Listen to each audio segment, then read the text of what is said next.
Welcome to the MJ Sports Podcast. I'm Mark, and I'm joined by Jonas. And this is your week of sports in review. Sports, sports, sports, sports, sports, sports. Woo!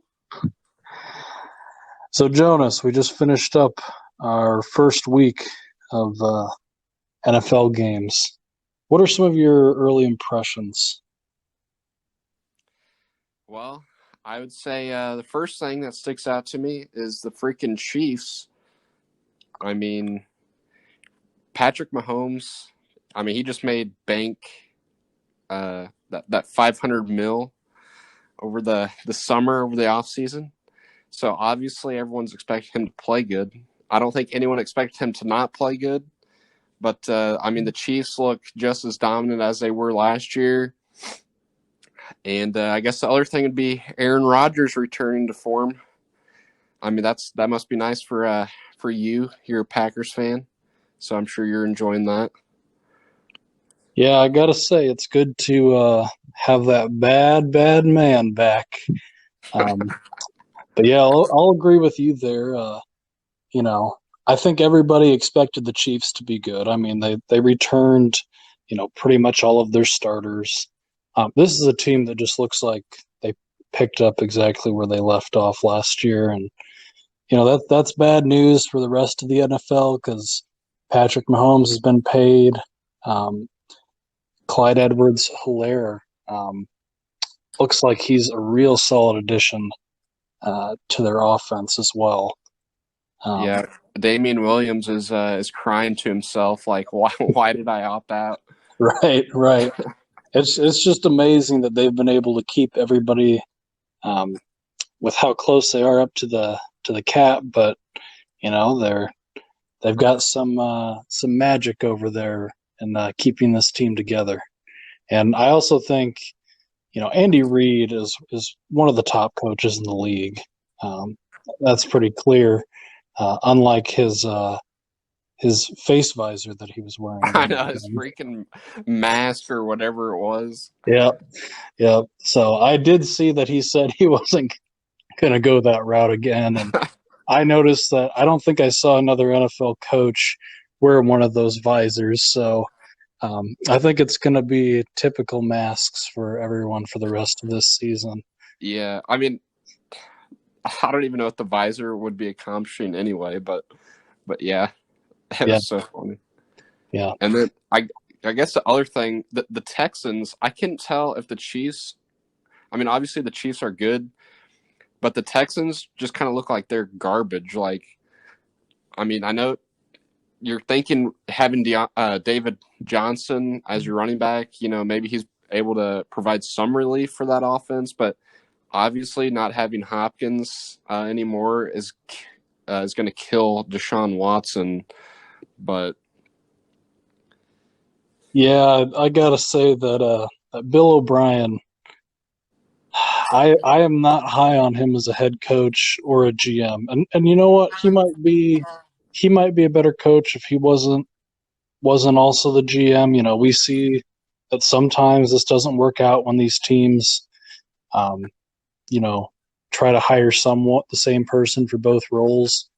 Obviously, the biggest failure in that type of situation is Chip Kelly from a few years ago when he kind of started clearing house for all of the Oregon players when he was in Philly, and that was just an absolute mess. And then you've got situations where it works, like with Bill Belichick. So I think it really just depends on the coach, but it just seems like that doesn't always work out too well. And I got to tell you that replacing DeAndre Hopkins with Randall Cobb, especially with my years of watching Randall Cobb in Green Bay, that's not even close to a valid comparison when it comes to production value.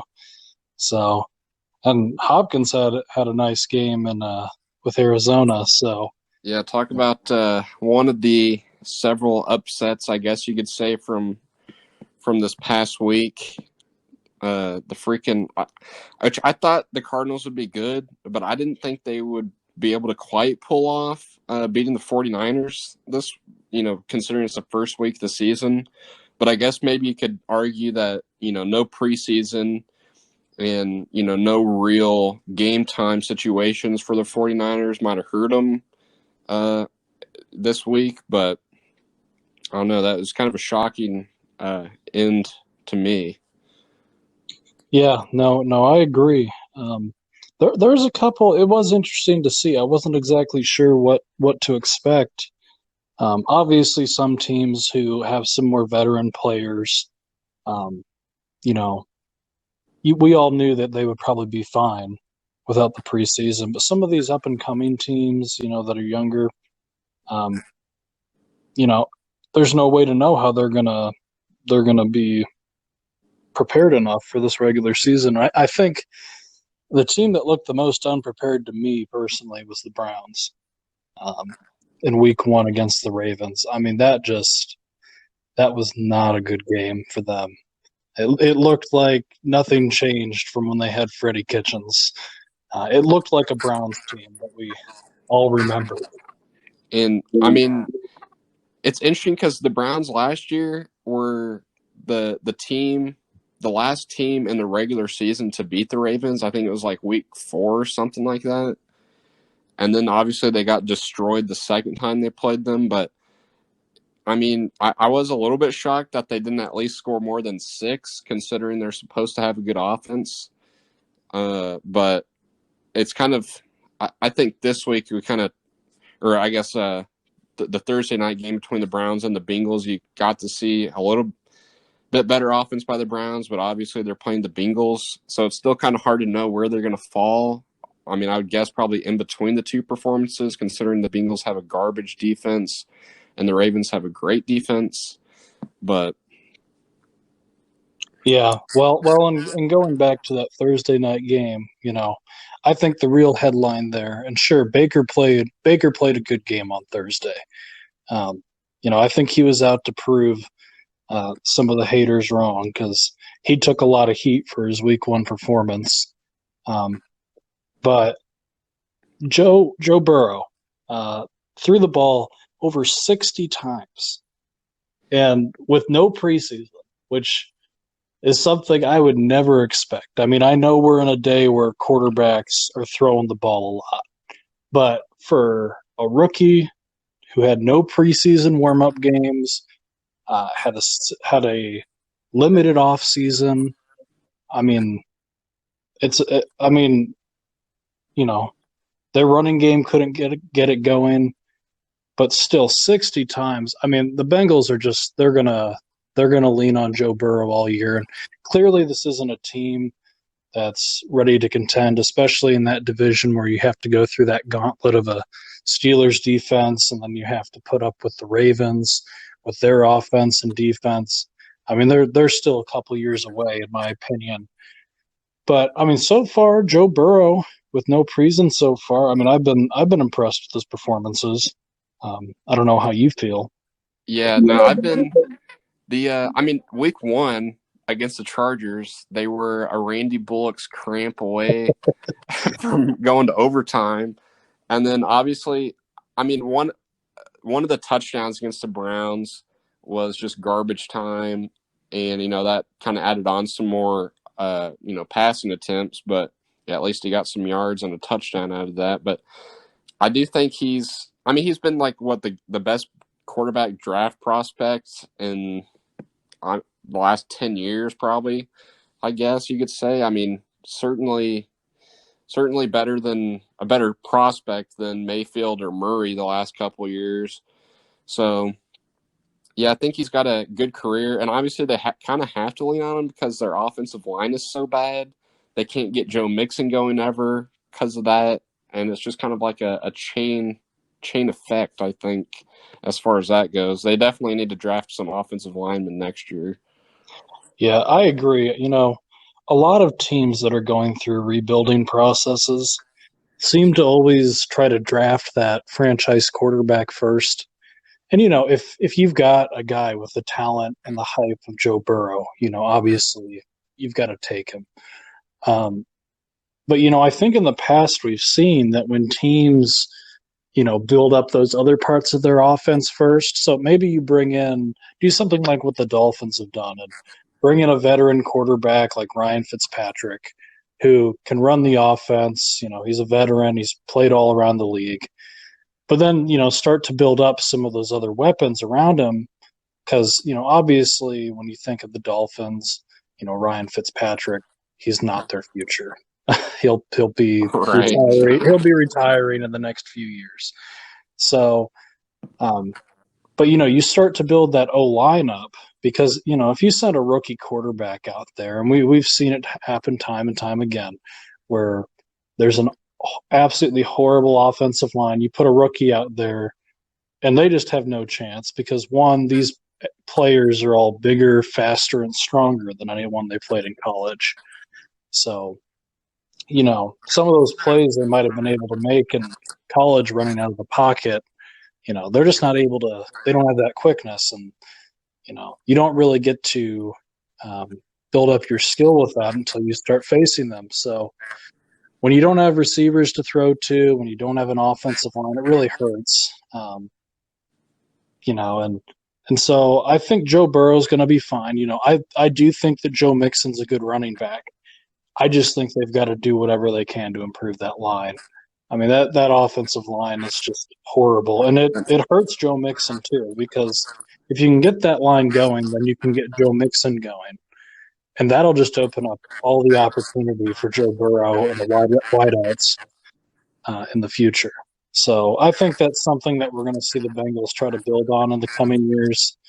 But it's definitely – they've started their rebuild, but they're not quite close enough to being ready to compete yet. But speaking of rebuilds and quarterbacks that can actually win, how about Gardner Minshew? That Minshew mania coming back for year number 2. I gotta say, I don't think anyone expected them to win that game. And Gardner Minshew, for where he was drafted last year, I mean, there's no expectation he was going to be the starter down there. Nick Foles gets hurt, and that opens up all the opportunity for him. And he had a nice season last year, but with the Jaguars seemingly trying to get rid of every decent piece of talent they have, I mean, no one expected their offense to be able to do anything. I mean, you lose Leonard Fournette, who is the biggest weapon on that offense. I mean, last year he had a great year, and they don't even trade him; they just cut him. I mean, I heard that there weren't a whole lot of offers or anything like that out for him, but I just don't see the reason to press it and let him go. I mean, that team is already going to have a hard time with their defense after they let Jalen Ramsey go. So, I mean, I'm interested to see where this team can go because, I mean, I like Gardner Minshew. He's got a lot of personality. He's a real fun character down there. And, he's probably out there trying to prove because if they tank, everybody's saying they're going to try to tank to get Trevor Lawrence. But I think Minshew's out there to prove that he can be a franchise quarterback for them. So I'm real excited to see what he can do. I mean, he's almost been like a better Baker Mayfield at this point. Yeah, yeah. They've both definitely got the same personality.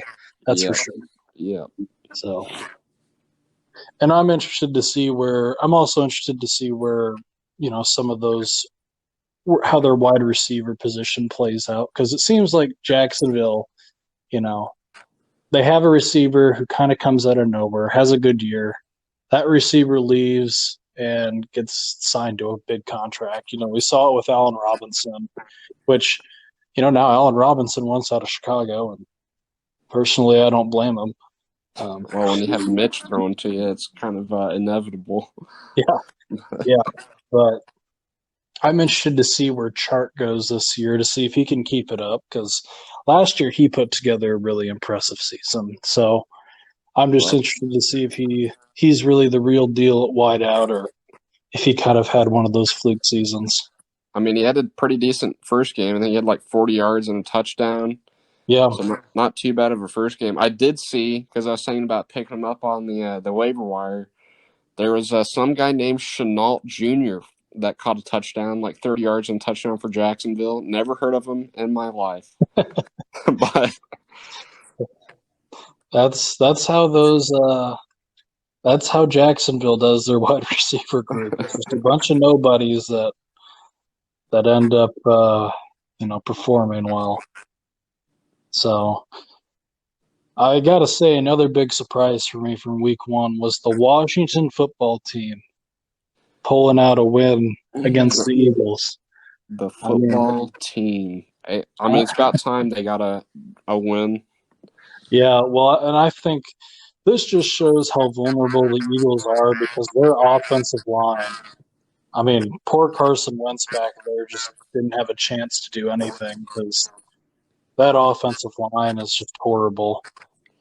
My only thing is, like, I don't know how they got up 17 points, 17-0, and then they lost. Like, I get, like, kind of saying their offensive line, which obviously their offensive line is going to struggle this year based off that week one performance, but I don't see how you're up 17-0 against Washington and then you give up 27 straight points and can't score. Like, that was just wild to me, just kind of watching the game progress.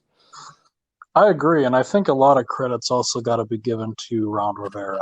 I mean, Ron Rivera is a great coach, and I think he was a real good hire by the Washington football team. I was honestly shocked when the Panthers let him go, because he's one of those, he's one of the top coaches in the league, in my opinion. It's just he's had some unfortunate luck with the Panthers over the last couple of years with some of Cam's injuries and their division as a whole. So, Well, they might be kicking themselves this year, though, after firing Ron Rivera and then getting rid of Cam Newton. I mean, there's yeah. a good chance. There's a chance that Washington has a better record than Carolina, and I'd pretty much say it's a surefire, guarantee that the Patriots will have a better record than Carolina. Oh, absolutely. I mean, honestly, I thought Cam was a great pickup, um, but Bill Belichick. It didn't matter who was going to be quarterback; they're still gonna be a competitive football team. And I mean, you've got to think too. I mean, I think they had 8 or 9 players opt out for this season, which is by far the most of any team. And these weren't just like scrubs. Like, They're good defensive players, yeah. exactly, they're all starting caliber players. So if Bill Belichick, and granted, I know that their division is not great, but I mean, they're still going to be close in football games. And Belichick, his teams just seem to, win the smaller battles. They do everything right on special teams. So if you're not prepared on special teams, they're going to find a way to force a turnover. I mean, you just don't see them make some of these mistakes that other teams make. Yeah. And if you can keep the game close, I mean, that's all you've got to ask for, because all it takes is the other team to, one little mistake, and Belichick's, he's going to make you pay. And you got to think too, Belichick's probably a little excited to have. I mean, Cam Newton's a very different quarterback than Tom Brady. Yeah, for sure. So I'm interested to see how Belichick's able to use Cam's legs going forth. I mean, obviously we saw it a lot in week one with Cam with 2 rushing touchdowns. So I think that's going to be the thing a lot of teams have to look out for is, a lot of Newton running. It's just the real question there is going to be if he can stay healthy. And I'm sure Belichick's telling him all the time that he needs to slide. Yeah, personally, I think it would have been more entertaining if Jarrett Stidham would have been the starter, just as far as like the Bill Belichick versus Tom Brady, argument or competition or whatever it is, seems to be. Because I mean, there's a difference between like having Cam Newton and going like 10-6 or 9-7, and then having Jarrett Stidham and go like 9-7. As far as pure entertainment, I think it would have been more entertaining to see Jarrett Stidham, but I guess I'm happy for Cam Newton in a way. Yeah. No, I mean, this is a good. Cam really needed a change of scenery, so he ended up in one of the best possible spots.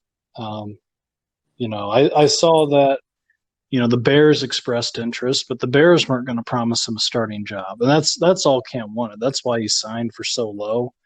Is he's banking on himself, going out there, being able to stay healthy for a full year, show the league that he's still got it. And what better team to do that with than with one of the greatest dynasties of the NFL, Yeah, with the honestly. Patriots. So I'm interested to see, if he can stay healthy all year. I mean, you still got to watch out for New England. A lot of people are sleeping on him, but it seems like Belichick pulls out good players, from the Walmart parking lot. Yeah, pretty So, much. but I think we should kind of switch gears and stop talking about the past and look towards the future. So, Okie dokie, the future. and by that, let's go to week 2. We've got week 2 of football, and plenty of matchups here. Um, is there anything on paper, any games in particular that you're excited to see? Well, for one, the Cowboys and the Falcons, mostly because I'm a Cowboys fan. I'm one of those people, I guess you could say. But I mean, after losing to the Rams by 3 points, it's kind of a depressing game. I'm hoping that we can pull it out against the Falcons. I think we should be able to, but I don't know. That decision to go for it on fourth down whenever we could have kicked a field goal and tied it last week, a little bit strange to me, but I get being aggressive. I get not being, the good old clapper and conservative Jason Garrett. But I don't know. I think at least for this game, I'm going to say we win like 27-24, something like that. But Okay. I mean, I can see that. It's going to be, I don't think you guys have a whole lot to worry about with the Falcons defense, but, that offense has got some good weapons with Todd Gurley and Julio Jones and Calvin Ridley. So it'll just, I'm interested to see that game as well. I think that's going to end up being a high scoring game. yes, I hope so for fantasy reasons. Well, I mean, I'm excited, of course, to see my Packers play the Lions. I don't think it's going to be close. No, I mean, the Lions are going to be winning going into the fourth quarter. well, and that'll be another typical game for the Lions where they blow a fourth quarter lead, and I hope so. I hope you you guys know, won on a Hail Mary to Jeff Janis. well, Jeff Janis has been long gone. But the game I think I'm actually the most excited for is the Sunday night game between New England and Seattle. So I do think Seattle's going to win this game, but I'm more interested to see this is a real test for this Patriots team. I think this is going to show a lot of, how good are they really? Because I mean they beat Miami this last week. Right. So this is I mean Seattle's one of the top teams in the league this year, I think. I mean Russell Wilson just went off. So Yeah. and Yeah. I mean, they've improved their defense. It's not the Legion of Boom by any means, but they did bring in Jamal Adams this offseason. So I think that's going to be a pretty exciting game to watch, and you're definitely going to have a lot of pretty interesting coaching matchup there between Bill Belichick and Pete Carroll, two of the most experienced coaches in the Yeah. league. So Rematch of the Super Bowl like 5 years ago. yeah, they're. I don't think Seattle's going to pass it this time. But Well, to be honest, I don't think they're gonna really have to make that choice because I think this game's like looks good on paper, but I think Seattle is going to win by like 2 touchdowns. I think it's going to be more like a learning game for Cam Newton in the Patriots offense. But I mean, I don't know. Obviously, anything can happen with Bill Belichick. But I feel like Seattle, at least based off week 1, Seattle should win this game by I don't know, 10 to 14 points, I would guess. No, I absolutely agree with that as well. I'm just more excited to see, Right, right. what kind of a representation this last week was of this Patriots team. But, well, I was thinking that we could go through here and maybe make our picks for each game. Um, just who we think's going to win. I mean, obviously, we already had the Thursday game. I think everybody was picking the Browns, Yeah, even pretty though, much. everyone was, you know, everyone's excited to see what Joe Burrow can do. And I don't think I think everybody likes having the Browns as the basement dwellers of the of the league. It's just kind of funny. So I don't think anyone was cheering against this Bengals team. It was just, the Browns have more weapons. Right. But let's go ahead and let's start off with the Jaguars at the Titans. Who do you have? I, I'm going to go Jacksonville in this game just purely on the fact that Gardner Minshew somehow does it again and Ryan Tannehill finds a way to choke. That's what I'm going off of. You know, I want to pick the Jaguars here, but I think I've got to go with the Titans. They didn't really get their running game going as much as they probably would have liked this last week. I think this week in practice, that's big focus. I think the Titans are going to win this game. I mean, that's a fair pick. And it seems, I mean, Derrick Henry does tend to kill the Jaguars, but it seems like the Titans, in order to go 9-7 for like the 5th year in a row, they just have to lose this game. That's a fair point. Moving on, we've got the Panthers at the Buccaneers. Okay. I'm thinking, I don't know. I think Tom Brady, kind of resets his mind after that first week. A little bit of miscommunication that first week. I think he resets his mind. I think they get going. Hopefully, Mike Evans plays more for them. I know Chris Godwin's kind of doubtful, but I mean, I'm just going to pick Tom Brady on this one. So Yeah, no, I'm going to agree with you there. And I mean, I believe Chris Godwin's actually already been selected as out for this game. But I think Tom Brady, a lot of people were talking about how, oh, this last week proves he's a system quarterback and yada, yada, yada. I think he's going to come out. Their offense is going to be much more polished. And I mean, they've got too many offensive weapons to not beat this Panthers team, in my mind. yeah, I agree. And 100%. and I know that home teams don't have as much of an advantage as they have in the past because of no fans, but they are at home. So I'm going with the Buccaneers.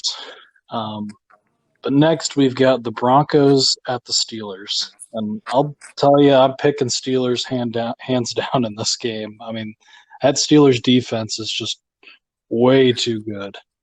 Yeah, I'm picking Steelers, and I feel like if you need an explanation, you just don't watch football enough. Yeah, I agree. I agree. Um, and so next we've got the Rams at the Eagles. I'm going for the Rams because I mean they've got those offensive weapons, and frankly, the Eagles' offensive line, I just don't think they're going to be able to hold up to. I mean, Aaron Donald could have a field day. I mean, it seems like he has a field day every week, but Well, I mean, the Cowboys have one of the best, better offensive lines in the NFL and could barely contain them. I mean, yeah, Donald just freaking threw one of our linemen and then just threw Zeke just down on the ground like it was nothing. So, yeah, I mean, Aaron Donald might have like 4 sacks in this game. So, the Rams.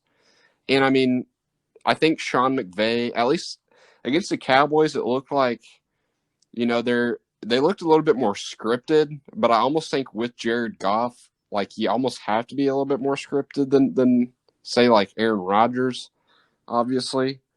But whatever Sean McVay is scripting up, obviously, is going to work. So, yeah, Rams. Yeah, I agree there. The next, we've got the 49ers at the Jets. 49ers struggled that first week, but the Jets, in my opinion, are the worst team in the league. The Jets suck. They are absolutely horrible. This 49ers defense is going to absolutely decimate them. I believe George Kittle's out. That doesn't matter. The 49ers should handily win this game. I mean, this might be another game where Jimmy G only throws like 8 passes and they win like 30-3. Yeah. So. This game should not be close. So, next we've got the Bills at the Dolphins. The Bills. Yeah. Just yeah. That's it. Oh, I agree. It's a good Bills team, and Dolphins are still trying to put some of those pieces together for when Tua eventually takes over. Yeah. Okay, next we have two teams that definitely had some letdowns in week one. We've got the Vikings at the Colts. Yeah. This one's kind of close. This is probably I would say between this game and the Cowboys and the Falcons are probably the two best 12 o'clock games.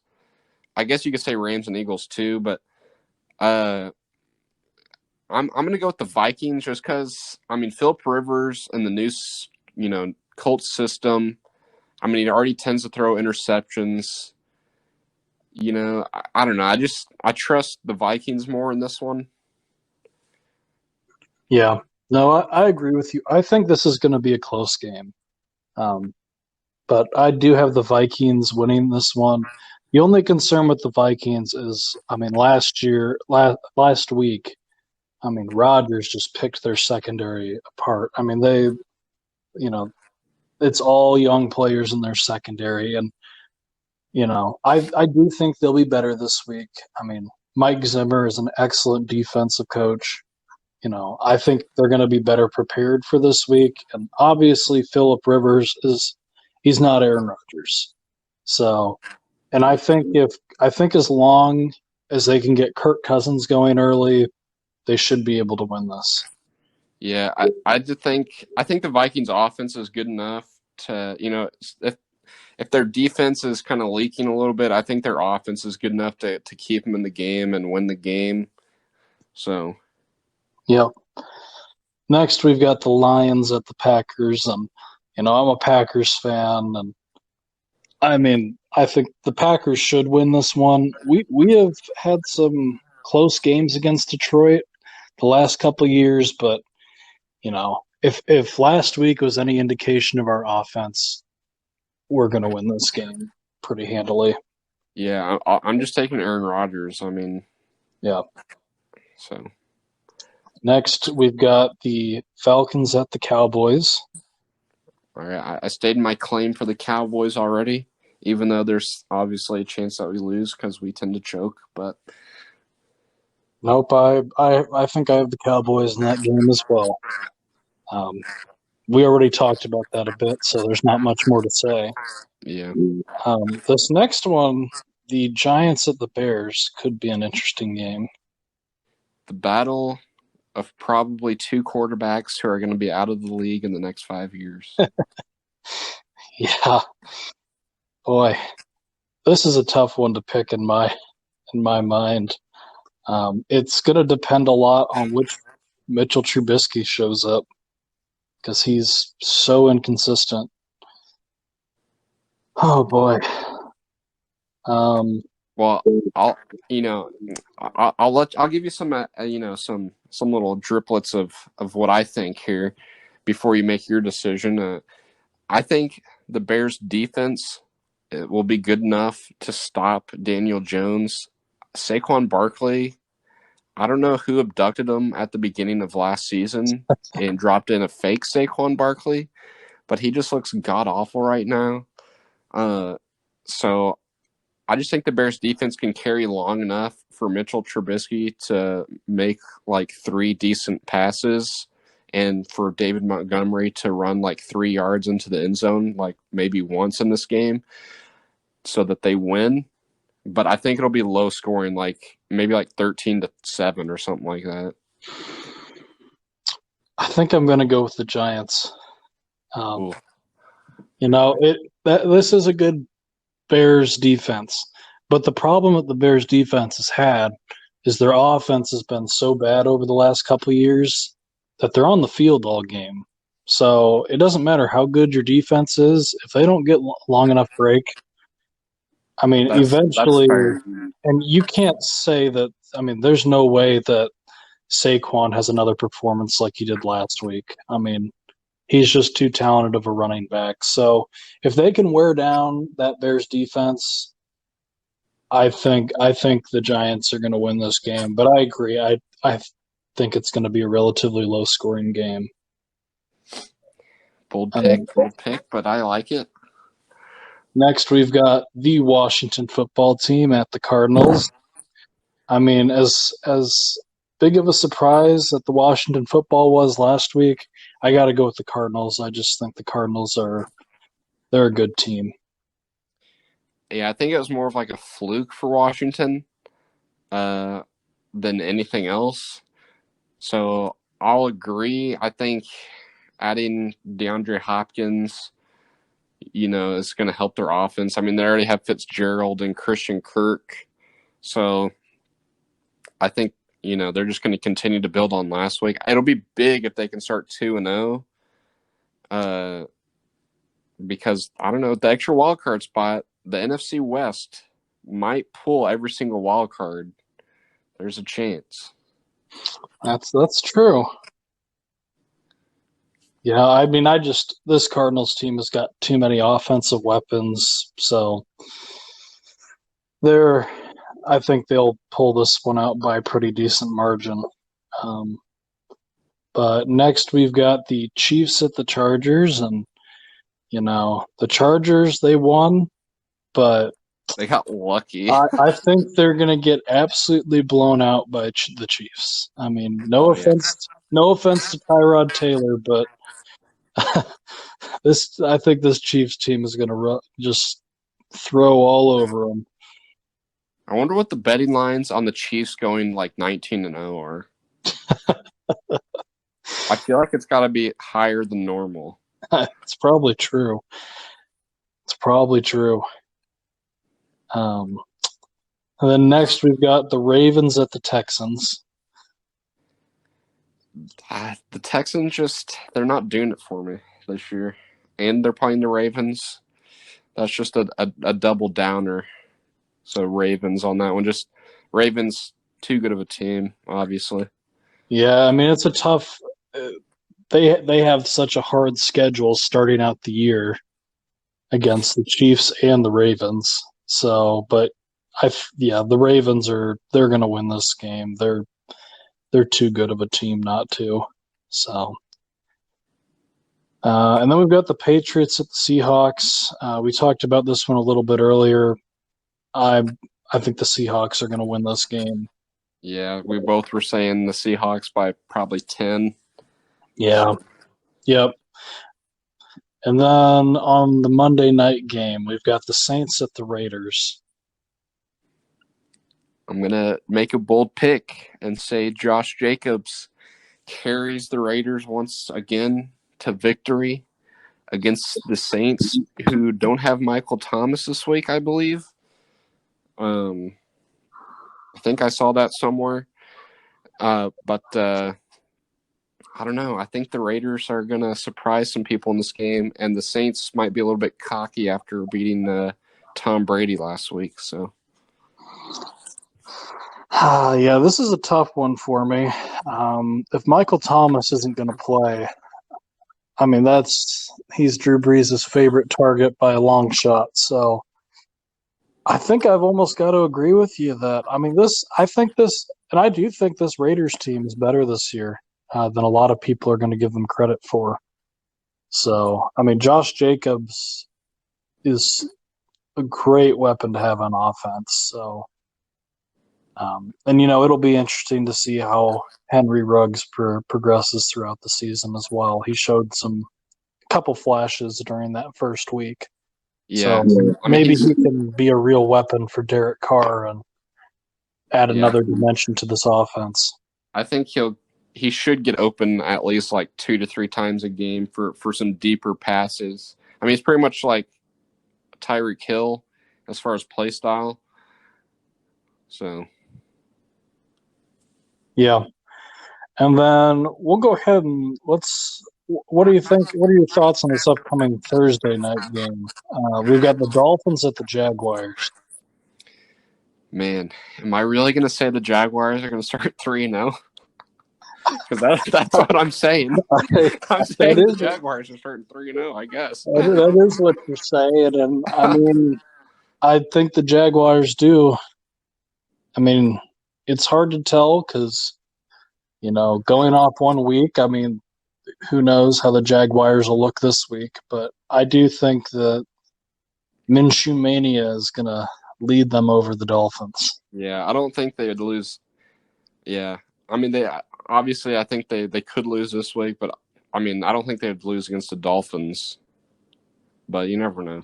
You never know Yep. with Fitzmagic. Yeah. No, yeah. Depends on which version shows up. Yeah. But So you want to? I think we covered a good majority of stuff there, kind of recapping what happened, and then moving on to our predictions for the week. And I guess the next biggest thing, at least in our minds, is the good old MLB. So that's right. And I'm a Milwaukee Brewers fan, and Jonas is a Texas Rangers fan, and this season has been kind of a letdown for the both of us. But I'm sure I speak for both of us, and that I'm just happy we got some baseball this year. Um, yes, it was. I was expecting a little bit better. Certainly not as bad as what we are. It's been kind of depressing. But I agree with Mark. The first baseball game, watching that first sweet Texas Rangers game, man, that was great. yeah, what I'm more interested to see is we've seen a lot of star players this year. I mean, obviously, being a Brewers fan, I can think of Christian Yelich, um, but there's been a lot of stars who have just not been able to get it started or get it going at all this year. So I'm more interested to see, and granted, I don't think that surprises a ton of people. I mean, it's hard to get going in a 60 game season because you got to think the pressure's even um, heavier on those types of players, just especially on someone like Yelich who just signed a new contract extension, biggest deal in Brewers history. Um, the pressure's got to be huge. So I'm more interested to see how some of these players rebound next year. Um, and, because, some of these guys, you can bring up like Eugenio Suarez, had a big year last year for the Reds. Has just not been able to piece it together this year. I mean, was last year a fluke? I mean, I think next season's going to be real interesting because that'll be more telling of who some of these players really are. Yeah, well, I don't know. I think it's a little bit deceiving because, at least to me, since the season started, it feels like it's been really slow with everything going on outside of sports. Uh, so, you know, usually they're playing triple the amount of games that they're playing. And I mean, you're seeing some of these guys like Rafael Devers for the Red Sox. I mean, he was pretty bad to start the year, but you're kind of seeing him pick it up. Around 45 games or so, and he's starting to hit some home runs, starting to bring up that average. And same thing with like Suarez and Yelich. You can kind of tell that they're trying to pick it back up here, but obviously with just the shortened games, it's really hard to tell, and it's going to make it deceiving for next year. like Luke Voigt on the opposite end of that spectrum. I mean, he's been cranking, but last year he was cranking for the first half of the season, and then he just fell off after the All-Star break. And honestly, I think you would see the same thing with some of these guys who just are able to play really well for the first half of the season, and they just can't keep it up. And it's just going to be deceiving for next year. But like I said, it has felt like a full season of games, even though it hasn't been anywhere near a full season of games. Kind of weird. Right. Nope. I agree with that. It's kind of hard to believe that, you know, it's only been close to 60 games at this point.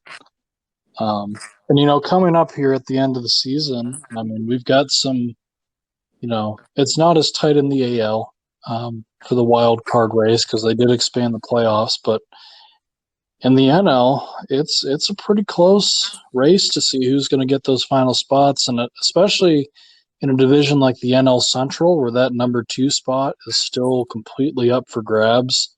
I mean, you've got Cincinnati and St. Louis, who are both at 500. Now, part of it is St. Louis because they had to miss so many games because of their COVID-19 outbreak. They're still a couple games behind, and 5 of the games they have to play this next week are against the Brewers. So, and the Brewers also have an upcoming series against Cincinnati. So, who knows how the Central is going to finish out? I mean, it could be any of those teams aside from the Pirates. The Pirates are their typical selves, but I mean, you also have teams. I mean, I've been seeing things. San Francisco right now, they're right there. Um, maybe they can start back up there every other year. Oh, geez. I don't think anybody wants that. Type of champion success. I mean, you know, who knows? I mean, they've kind of got one of those kind of strange. I mean, they've had some breakouts this year. I mean, Mike Yastrzemski's had a real nice year for him. So Yeah, they've had some surprise. To me, it's more disappointing that Colorado couldn't keep up what they did at the beginning of the year. Because I just want to see like Charlie Blackmon, Trevor Story, and Arenado in the playoffs for once. yeah, that's true. I mean, they've got some offensive stars there, but they just can't seem to pull it together.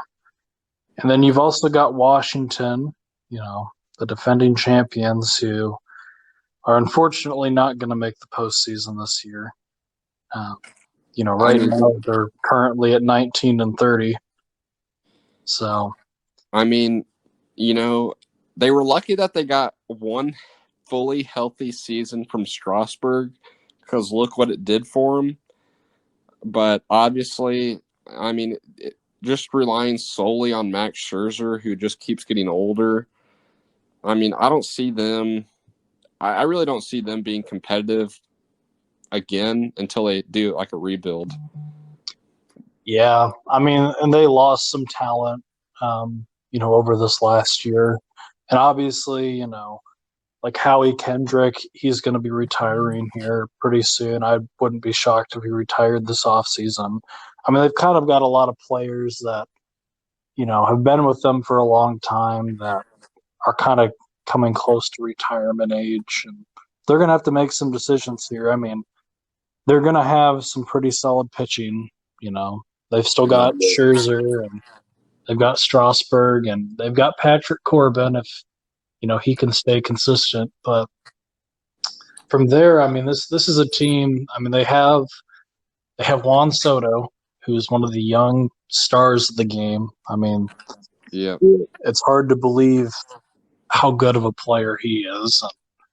They've had some other players come up through their minor league system, but this is a team that I agree is probably going to have to go through somewhat of a rebuild. I don't think it'll be as long, especially since they already have some of the pitching in place.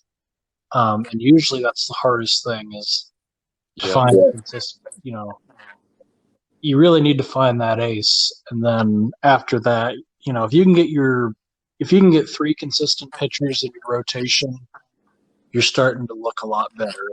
They've already got that there. So it's just filling out the rest of that roster, and they really need to improve that bullpen too. But maybe they're able to do something in free agency. Yeah. And one thing I just want to go back to, you had mentioned the Cardinals. The Cardinals obviously had that outbreak.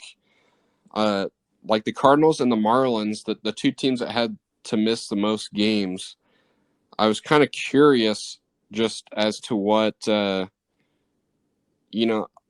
don't know how much that the 7 inning doubleheaders are going to make a difference on, but just looking back at the last few doubleheaders that they've had.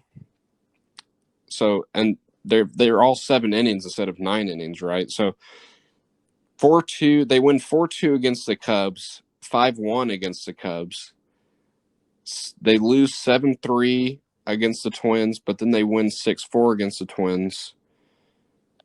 The Tigers, they lose 6-3, and then they blew them out the other game.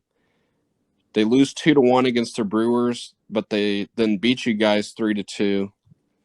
Then they beat you 4-2, and then lose 6-0.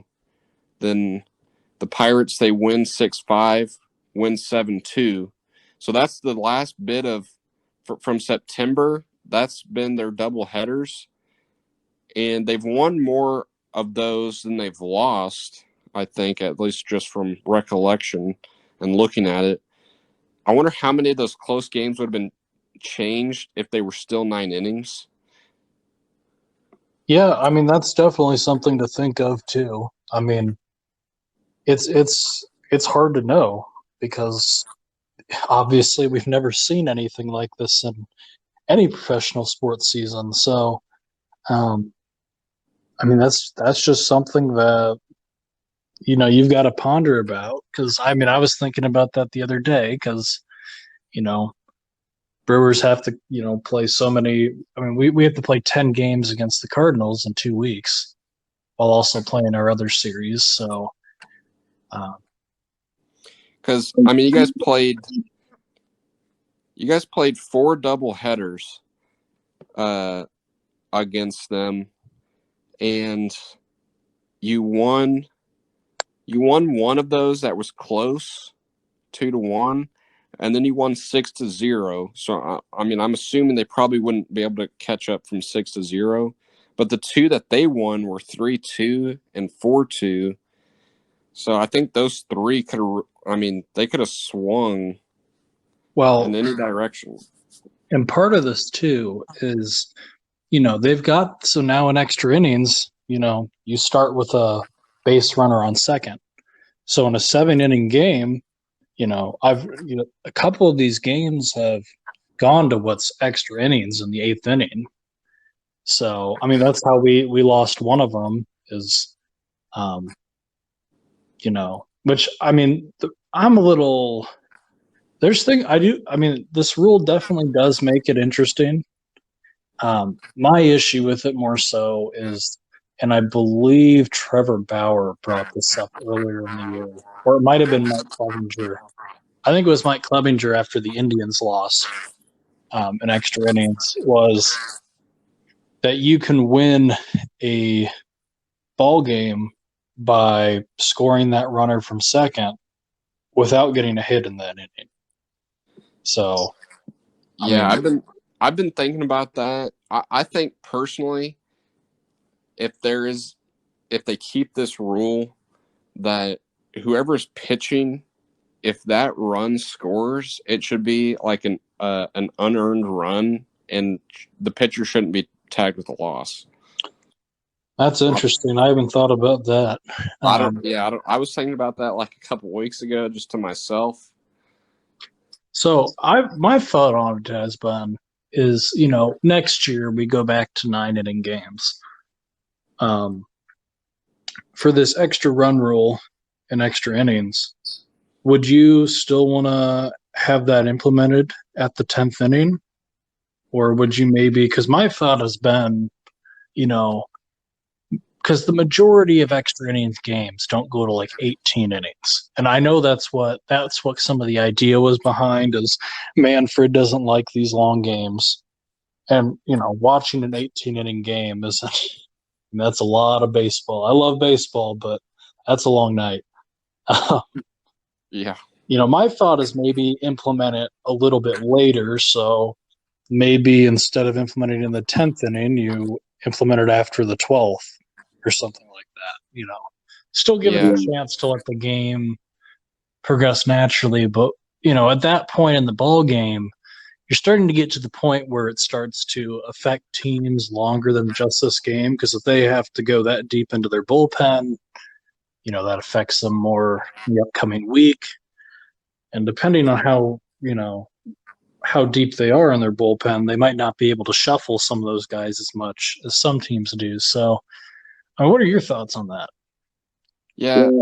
I mean, I guess I would agree if they were gonna keep it to I guess push it back. I would more so before I really make a decision on it would rather see like the analytics of like because you have like the whole thing of like I forget where I saw this stat at, but it was like if somebody has a runner at like third with one out, they tend to score like so if you like sack bunt him over and then sack fly him, so you're basically going all in for the one run versus do you just bat normally, you don't try to sacrifice and you try to make get more runs than that. And I want to say, like, for just getting the one run, you're more successful for doing the sacrifice. But if you want to get more than one run, you just play normally as far as having just somebody at second base with 0 outs. So I kind of just would want to see more like numbers as far as that. And as far as like, has the home team been winning more or the away team been winning more with this rule? Because, I mean, obviously as the away team, you're getting the first chance to score with this, and then you can choose to bring in your closer if you score the run. Versus the home team, do you put in your closer not knowing if you're going to score the run, or do you put in like your eighth inning guy in that situation? Yeah, that's interesting. And I think most teams would put in the closer if he's rested, just because you want to prevent that run if you can. This actually did happen with the Brewers this last week with St. Louis. They were the home team, and St. Louis scored that um, that first run, and then Milwaukee that next inning they didn't try to do a sack bunt or anything. They played it straight, and they ended up scoring 2 runs and walking it off. So I do think that's interesting though, because there's definitely a change in philosophy depending on if you're the away or the home team. Because as the away team, I mean, obviously you want to get that run, but you know that they're going to have the same opportunity. So you've really got to weigh, do you want to go for just the one, or do you want to try to actually have a big inning? Because if you get 2 runs, you're looking a lot better. But just one run when you know the other team is going to have 0 outs with a runner on second, I'm not feeling too comfortable there. Yeah. Because if you sell out for the one run, and say you're playing, I guess the Yankees just because they hit the most home runs. You're playing the Yankees, and they get the last at bat. All it takes is one swing from Giancarlo Stanton, and the game's over. So it's definitely, and I guess that's like another argument that's been for this rule is just there is strategy that goes into it. But I don't know. I'm kind of a little bit old school as far as that, as far as baseball goes, I guess. But I agree. So I'm pretty sure I already know the answer to this question because you cheer for an AL team. But there's been the implementation of the DH for the National League. What are your thoughts on this? Yeah, I mean, you guessed it. It is better for baseball. This is like the one rule change, I guess, that I've been pushing for like pretty much ever since Jimmy Nelson got hurt for you guys like 3 years ago.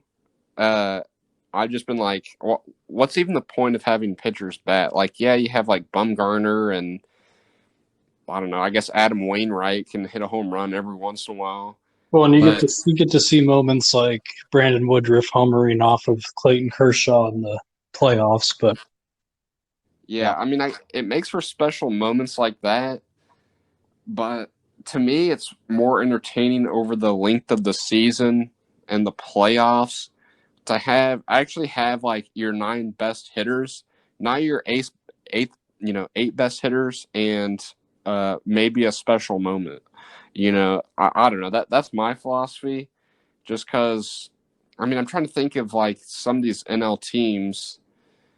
I mean, you're gonna have like do you play Eric Hosmer if you're going every day for the San Diego? Like, I mean, I don't think they were really playing him every day before this season, but now they can just play him every day.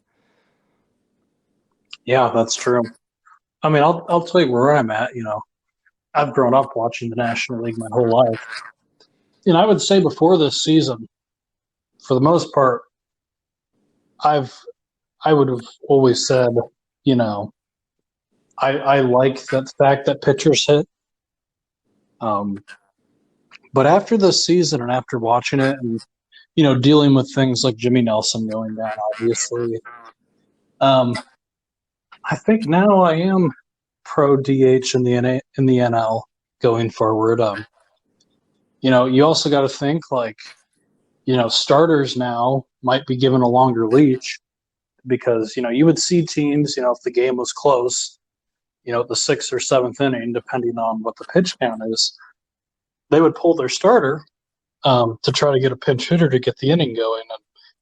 And it also does. I mean, I don't remember what the number is, but hitters hit below 200.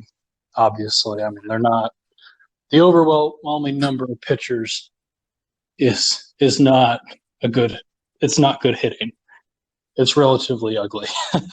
Yeah, it's So I do think it's actually probably at this point better going forward because again, then you prevent freak accidents from happening to pitchers on the base paths because that's not something that they spend as much time doing. So I think I actually think that's been one of the few good rule changes, and I would like to see it continue going forward. yeah. Well, I guess my next question for you is who do you think's going to win the World Series? I think it's going to be the Dodgers. Ooh, the Dodgers. Oh God, you're killing me with that answer. I do not like the Dodgers, but that is just a good team. I mean, their pitching's good. I mean, Clayton Kershaw's pitching great this year. I mean, they added Mookie Betts. I mean, it's But a good. remember, postseason Clayton Kershaw, man. I understand, and I know that everybody seems to pick the Dodgers every year, and the Yeah, Dodgers seem to do really well in the regular season, and then they find a way to choke. But I think in this shortened season, I think the Dodgers. Who do you have? well, didn't you pick the Dodgers last year too? Um, I honestly don't remember. I probably did though. Their I team mean, is the thing is their team just always looks so good on paper. I mean, they spend a ton of money. They get big name guys. They keep their big name guys. Dave Roberts is a good manager. So I who do think you? I, I think I'm gonna go with Slam Diego here, and Ooh, I know a little bit riskier of a pick. Not really any playoff experience, but I feel like with 8 playoff teams, I mean, right now they're the number 2. I guess they'd be the number 2 seed, right? So they're going to be playing a team that normally wouldn't even be in the playoffs. So I think being able to do that in the first round, play, obviously I think it's going to be like Milwaukee or Cincinnati or maybe Miami or Philadelphia that they'd be playing in the first round at this point. But I don't know. I think they're better than all those teams. And I don't know. I just don't trust in the Dodgers. I think they're the easy pick. I think the Yankees are kind of an easy pick, although they haven't been as strong. And you're certainly right, the Dodgers being good on paper. But I don't know. If the Dodgers, say the Dodgers have to play Milwaukee, there's no reason to say that Milwaukee couldn't sneak 3 games past them in that first round. So I don't know. I'm going with the hot hand here in San Diego. So My one concern with San Diego is their pitching, because and their pitching's been better, but I mean, they got Clevenger. I know they have Clevenger, but they've been a little inconsistent with some of their pitching. Now, granted, it hasn't mattered as much because they have a great offense. I mean, that is just they've been getting it done. So, I mean, that's my only thing. I think the Dodgers are stronger when it comes to overall, but yeah, that San Diego team could make a lot of noise too. I wouldn't be sleeping on them. Okay, well, who do you have from the AL? Because I guess obviously we both just chose our NL, winners. But who do you have coming out of this AL side? I am going to go with a very bold prediction here, and I'm going to go with the White Sox. Oh God! So, I mean, the White Sox have been a good team this year. I mean, I know they get to play some crappy teams like the Royals and Detroit, but I mean, when they're all like kind of playing together, I mean, you've got Tim Anderson, who's always getting on base. Jose Abreu has just been phenomenal this season. I mean, they've got a lot of young talent, and their pitching staff has really taken the next step forward this year. And that you got to think too, like they've got Yasmani Grandal, who hasn't quite played up to the offensive standards. He's been hitting better lately, but they can get him going fully too. I mean, that's a good team. I agree. It's a good team. It's not a bad pick. It's pretty much like me picking San Diego from the NL. But I'm gonna make a risky pick. This team is they are the most hated team in baseball right now. Oh boy. I'm gonna say Houston, even with their lackluster season so far, they don't even have a winning record right now. But guess what? They're the number 2 seed in the AL West. Jose Altuve just came back. I know he's sucking it up this season. I just think they somehow find a way. And actually, remarkably, they are still 18-8 at home. And they're not even banging on a trash can this year. So I don't know. I think they're going to find a way to redeem themselves, and I just don't want to pick the Yankees. So yeah, I'm going to go with the Astros, but they're going to lose like 4-1 against San Diego. Okay. I mean, I feel like the loss of Garrett Cole for them is pretty detrimental to their playoff success. I know they've still got a pretty good team there, but oh boy. I know, risky. I don't think I could pick them out of good faith after the all the stuff that came out this offseason either. So, well, we talked quite a bit about baseball. Want to touch on the NBA and the NHL real quick? Yeah, we can touch on the NBA real fast. I mean, obviously, I'm a Bulls fan, um, so I have not cared a whole lot about this NBA restart. I've I'm cheering for the Heat though, and the Heat have been as hot as anybody so far. I mean, I know they're coming out of the Eastern Conference, which is definitely weaker, but I didn't expect them to beat Milwaukee like they did. Yeah, I mean, I had them beating Milwaukee, but I thought it would go like 7 games. So Yeah, I mean, they did just like obliterate them. Um, but yeah, I mean, I am.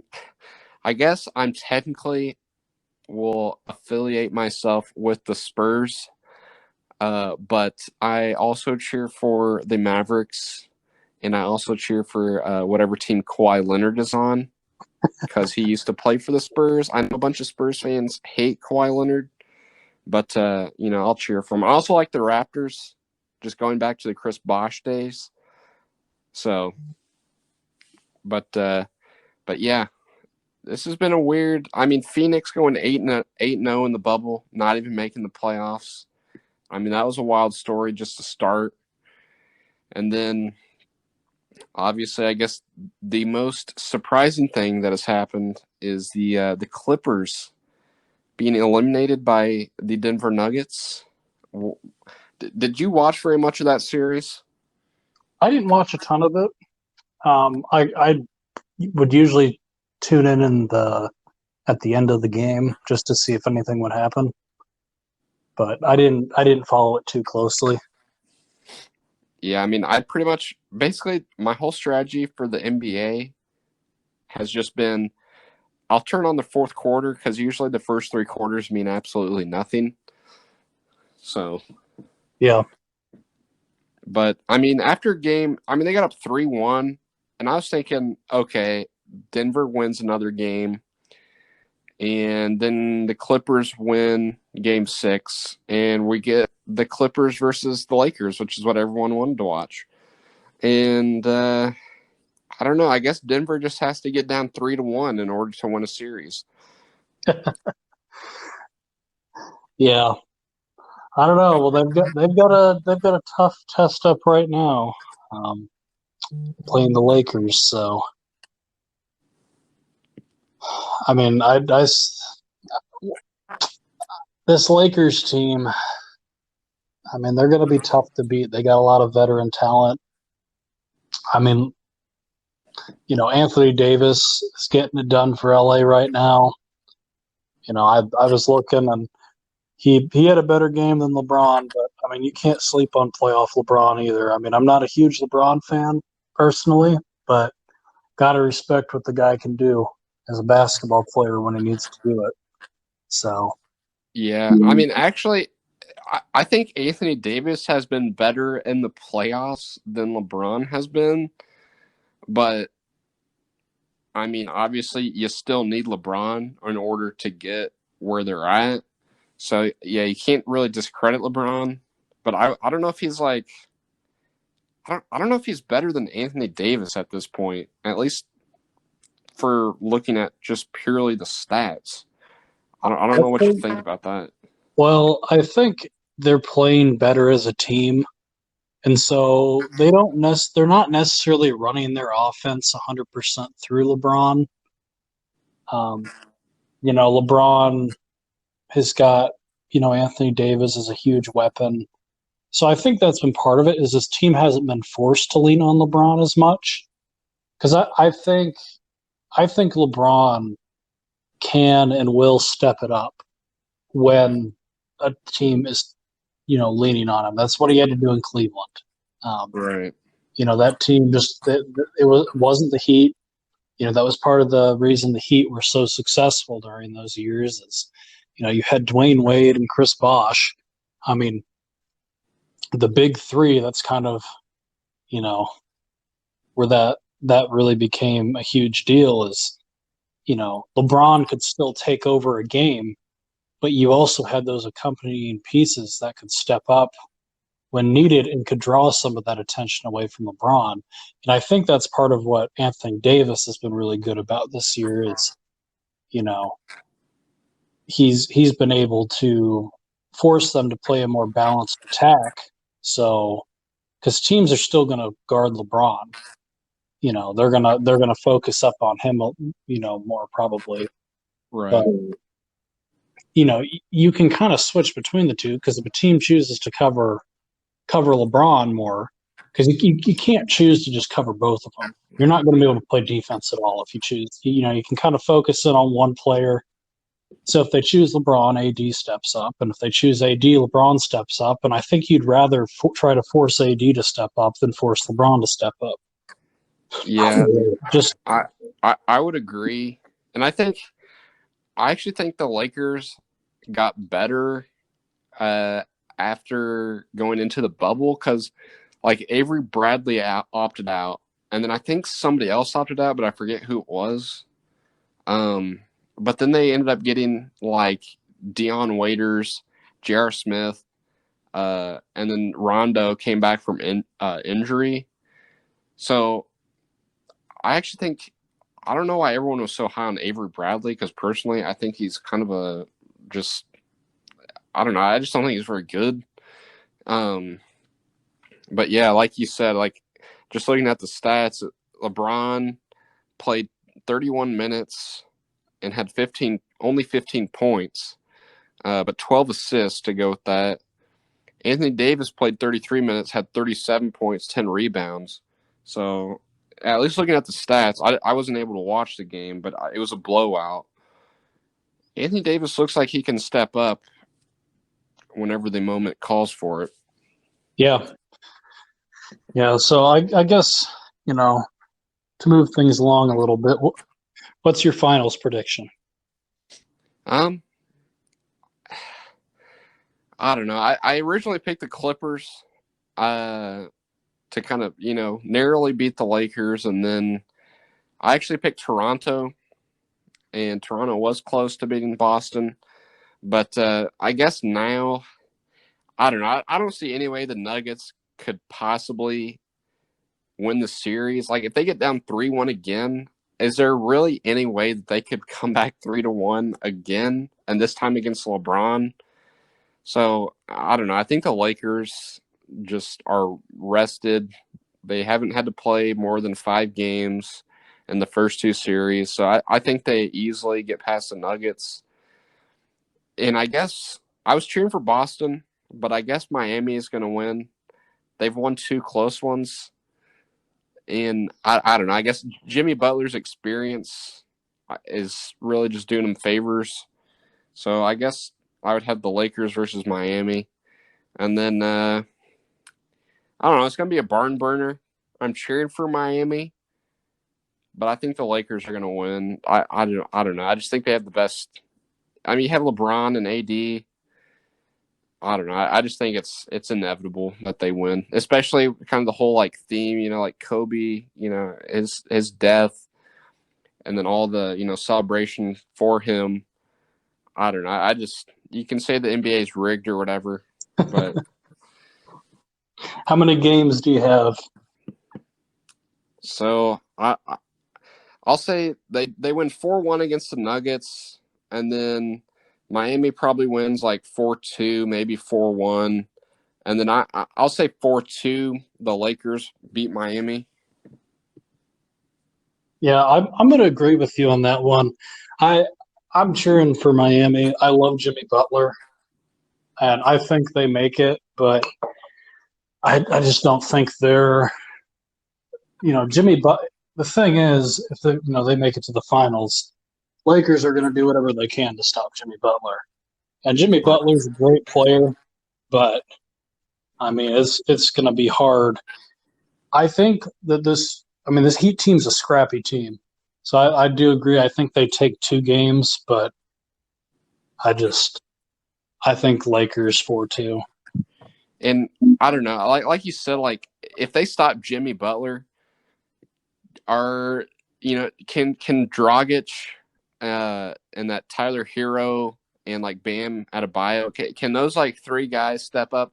Dragic has been playing pretty well in the playoffs so far, so I think he could definitely kind of at least fill in for some points. But like if they hold Jimmy Butler to like 15 points, I just don't know if there's enough offensive firepower to keep up with the Lakers. Yeah, I agree. And now, granted, I mean, you also have to think Jimmy Butler is a great defender.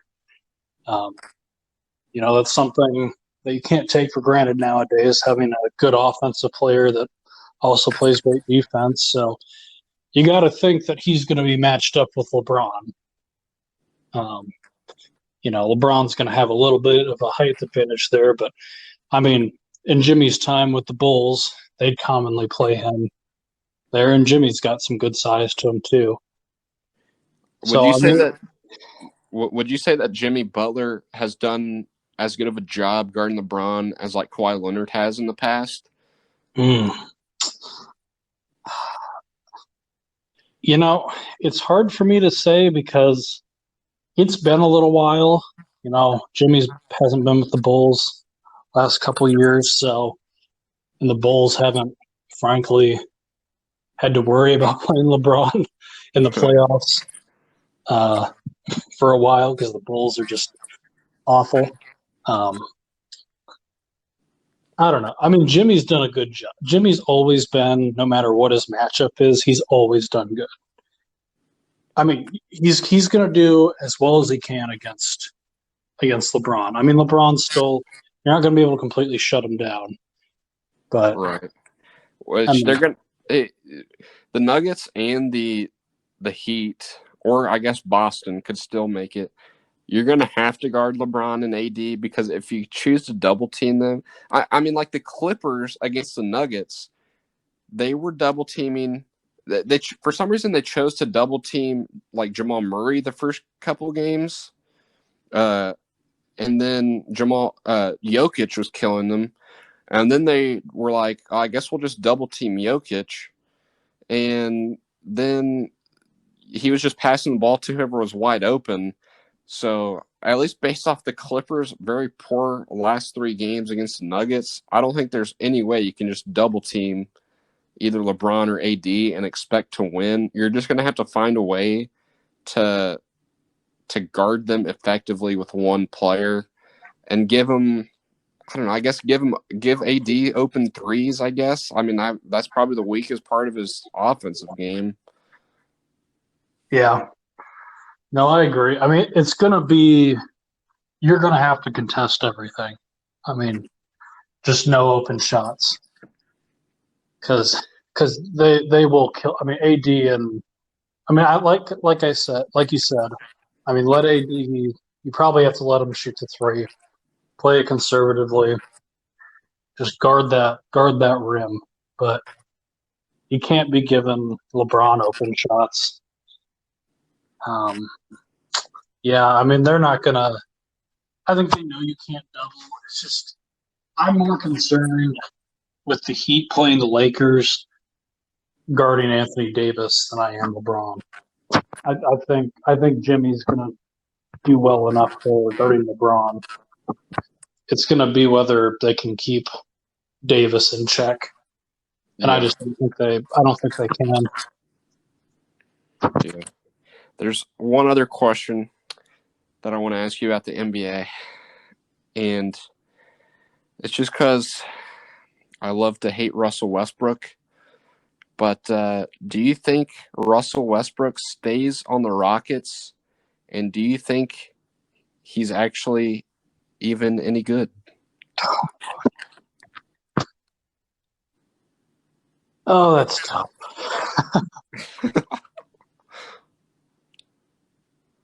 Russell Westbrook. Look, his whole career, he's kind of been. Look, that's not original for me to call him a stat patter, but that's kind of what he's been. Like, he puts up good numbers on a sheet, but he's not exactly as great of a team player. So I'll say he's overrated. I I don't. agree. I'm not going to say he's a bad player. He needs to be the focal point of that offense. Like that's just how it's got to be. And I don't I don't know if he leaves the Rockets. I think he should. I think it'd be better for both parties. But I don't know if it happens because I just think having Westbrook and Harden. I mean, you keep Harden out of those two, but yeah, that's tough. Yeah. I just wanted to establish that I would also go with James Harden. James Harden and Chris Paul were a better combo. James Harden by himself is better for the Rockets than having both of them there. And I just want to establish, at least myself, as hating Russell Westbrook. He's complete trash. Get him off my team. Get him out of the NBA. I don't care. I never want to see him again. Good to know. That is Jonas's view on Westbrook. That's my hot take on Russell Westbrook. All right, now we're going to move into our shortest segment of the day, the NHL. Oh, baby, the NHL. Man, can I just say, I just want to, by now you should expect me to be a Stars fan. Because obviously I like the Cowboys, the Spurs, the Rangers. So, I mean, it just makes sense to be a Stars fan. But, hey, we're in the World, or not the World Series, we're in the Stanley Cup. First time in 20 years. We won back in 1999. We got there again in 2000, but lost. And, it feels good to have a Dallas sports team and, having the chance to win it all. And, it's the team I watch the least. It's the team I care about the least. But, at this point, I'll take it. And I'm just hoping that we can win. So. Yeah, I mean, my Blackhawks have, they struggled. They got into salary cap issues after, signing some of their core guys, Jonathan Taves, and Patrick Kane. But it was good to see the team. They played well going into the playoffs, and they just got outmatched by a very good Golden Knights team. So I was a little disappointed there, but it was good to see some of the nice young pieces. There's still some hope with the Chicago team. I mean, granted, Taves and Kane, they're out of their prime. They're still great players, but they are not what they used to be. So, I mean, I'm gonna cheer for the Stars. You know, Dallas hasn't had much to cheer about for a while. So, I'll let you have this one. So, go Stars. Oh, thank you. And I'll say, I did not expect to beat Vegas either. And the fact that we won 4-1, granted, like 3 of those games were in overtime, but the fact that we won 4-1, that was I was a little bit surprised. And then I guess the other major storyline is from the other side of the bracket is Tampa Bay after getting absolutely embarrassed in the first round last year. They found a way to be resilient, make their way back, have a good season this year, get to the Stanley Cup. So it's kind of a tale of two stories, I guess. Yeah, no, it should be a fun series to watch. That's for sure. So, and I'd just like to be very clear, we are never going to talk about the MLS. So, Yes. And there's one other thing I want to say is the WNBA, those playoffs are going on right now. They decided to make them single elimination, yet no one cares. And no one cares I'm even talking about the WNBA right now. So we'll just move past that. Act like that never happened. There's another one of Jonas's strong opinions, but I think that pretty much wraps Hold on, up. Mark. Hold on, Mark. Oh. There's one more thing I just want to mention. And these don't happen very often. But tennis, I just want to Ooh. briefly mention this. I love tennis, and I don't know. I think it's a worthwhile sport to watch. Some people might like to make fun of it, maybe say it's boring, maybe say you don't have to be that athletic to play. But hey, it's fun. I got to say that. That's all. That's all I want to say. I know the French Open's coming up this week. A hard turnaround from the U.S. Open, but I'm looking forward to seeing Djokovic get back in there after being ejected, surprisingly, and hopefully we get a Djokovic versus Nadal final, throwing it back to the olden days after it seems like years of no tennis. I just wanted to briefly mention that as well. All right. Well, I don't have anything else if you don't, Jonas. No, I don't have much anything else to say. All right. Well, this has been the Oh first. wait, how Oh, about them Cowboys? I just want to get that in there. all right. Well, I don't know if you want to get a Go Pack Go in there or something. I don't feel the need to do a Go Pack Go. That's right. You're already just expecting a win this week, I Yeah, guess. I'm not worried about this week. So, this has been the first episode of the MJ Sports podcast. It's a work in progress. We're kind of just going with the flow, and hopefully we'll improve over time. So, if you're listening, thanks for listening. Amen to that. Amen to that. Yep, we'll talk to you next week. All righty. Bye. See ya.